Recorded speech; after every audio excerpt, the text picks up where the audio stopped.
This week, the federal government unveiled the first tranche of draft laws in its Future of Financial Advice reforms.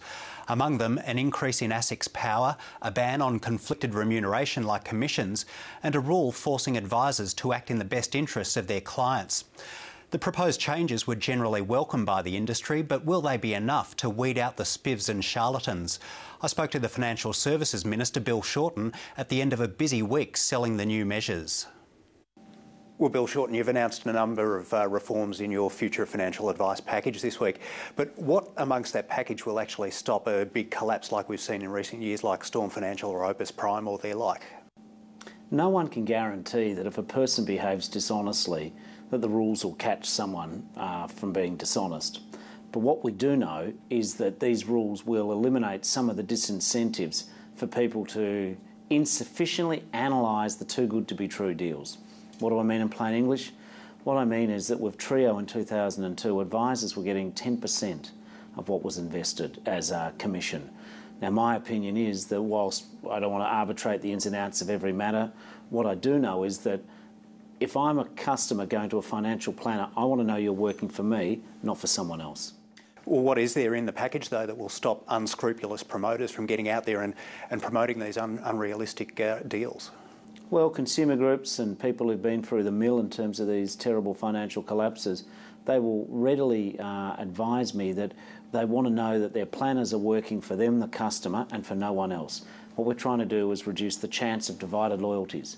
That's why at the heart of these financial advice reforms is the concept that the best interests of the client should be the preeminent test to apply to the advice and actions given by advisors. Well, some of the measures that you've introduced this week impose an additional compliance burden on financial advisors, in particular the opt-in rule. How is that actually going to improve the kinds of advice that they give to their clients? Oh, I don't accept there is a great additional burden being put on planners. Let's talk about this opt-in rule, which is one of the few remaining issues of controversy in what's been a difficult package to negotiate, but we are where we are and a lot of people are on board now. All we are proposing is that once every 2 years, once every 730 days, a financial planner will refresh and renew and reinvigorate the mandate they have from their customer by seeking reconfirmation that that person wants you to keep advising them. This is not an onerous business practice. Many practices talk to their customers much more regularly than once every 2 years. Rice Warner, who are very reasonable and responsible analysts in this industry, say the opt-in will cost $11 per client. Well, it might be a minor burden on the financial advisor, but it won't actually improve the quality of advice, will it? Well, what it does do is it does renew. What I'm interested in is stopping people having their income balances, their account balances, taxed without their consent. What I'm about is not just the individual transaction. I have a vision that Australians should be able to retire comfortably, that Australians should be able to retire on 70% of what they were earning before they retired. If we're going to do that, we need to have compulsory super increase from 9 to 12%. But if we're asking Australians to compulsorily save more money for their retirement, I want to make sure that there isn't rent-seeking behaviour by a few who just tax people's accounts and never check if the clients actually want that to occur. This is a modest change.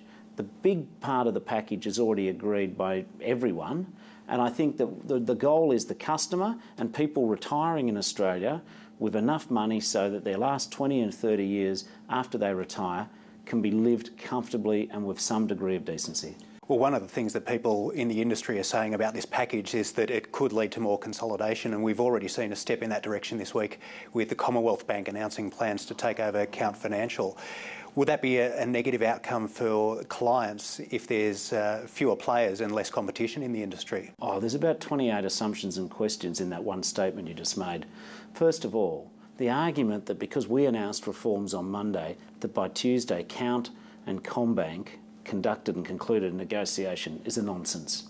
But Count said this was part of the reason themselves. I thought it was a great deal for Count and for Commonwealth Bank. But how is it that the government's doing the wrong thing when all the parties to the transaction get a good outcome? Like, when is it that the government ever gets a break here? What I'm interested in is not the people currently getting financial advice, and I want to make sure they're okay, but I'm interested in the rest of the people who are not even getting financial advice. Anyone who thinks that financial advice in Australia is well distributed and lots of Australians are benefiting from it are wrong. What I'm interested in is making sure consumers have decent accounts at the end. Now, in terms of market consolidation, I have seen very few mature markets or maturing markets where there isn't some degree of consolidation.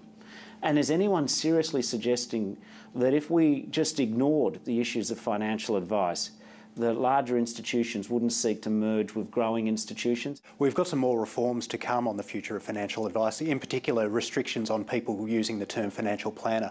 What's the process there, and is there a need for that to be tightened up? Because at the moment people can do an 8-day training course and call themselves a financial planner after that. Well, I think that question about the need to tighten up financial planner, is there an issue, to me tends to underline and confirm the wisdom of our earlier actions about building confidence in financial planning. The fact of the matter is that the serious financial planners in the industry, the Financial Planning Association of Australia, led by Mark Rantel, their CEO, they have come to me and said, Bill, there's a whole lot of changes. We can live with most of them. We might disagree with some at the margin. But by the way, we think that if we're going to go through this process of change, we want to turn financial planning into a profession. So they've asked me to seriously contemplate how we might include in the corporations law the term financial planner so that it has a degree of security to it and people know that it's a brand which people can trust. But I do want to make people confident financial planners are indeed a profession as opposed to perhaps a retail sales operation and nothing more. Again, this is about building confidence in financial advice and the wealth management industry such that all Australians who work hard their whole life, pay their taxes, save their money, will have a decent nest egg along with their house when they retire. Well, one of the issues that's still to be addressed as well is compensation when a financial planning group collapses. What are your thoughts on that at the moment, especially with professional indemnity insurance? A financial planner may have a limit, and if a claimant comes along after that limit's been reached, then they miss out. Are you looking to increase professional indemnity insurance? Well, you've identified a real problem. It's okay if you're in an APRA-regulated super fund. I mean, it's not okay if you have a collapse and there's malfeasance. That's terrible. But there's at least compensation mechanisms in place for people who are in APRA-regulated superannuation funds. But beyond that, the deal's not as clear. You can always go to the Financial Ombudsman Service, and people do that. I haven't got a fixed or final view about compensation arrangements. I guess I'm governed by a couple of things, making sure that the buyer knows what they're getting so that they're on notice. I also don't want to put serious extra costs on industry if there's no need to. So we've got work being done. I'm waiting to receive reports. One thing which we have done throughout this whole financial advice provision since I've been Minister in the last 12 months is whatever I think our critics can say, it won't be lack of consultation. So on this issue of compensation, I have a completely open mind. I can see arguments for and against, but I am mindful of cost. Well, Bill Shorten, turning away from the financial advice issues, this week there was news with the release of some WikiLeaks cables, that suggestion that Reserve Bank board discussions had been leaked to the federal government and then passed on to the US government. Does that concern you in terms of the independence of the Reserve Bank board? Oh, well, I haven't seen the WikiLeaks cables. I do have a view on WikiLeaks that you've got some people in Australia working for the United States government who jot down notes of conversations and bits and pieces and report it back. I know this government doesn't comment on the accuracy or otherwise of cables. I know from personal experience that some of the observations are right and some are wrong. So I'm not putting too much store in the WikiLeaks cables. What I do know is the Reserve Bank of Australia does a good job and it's independent and we respect that.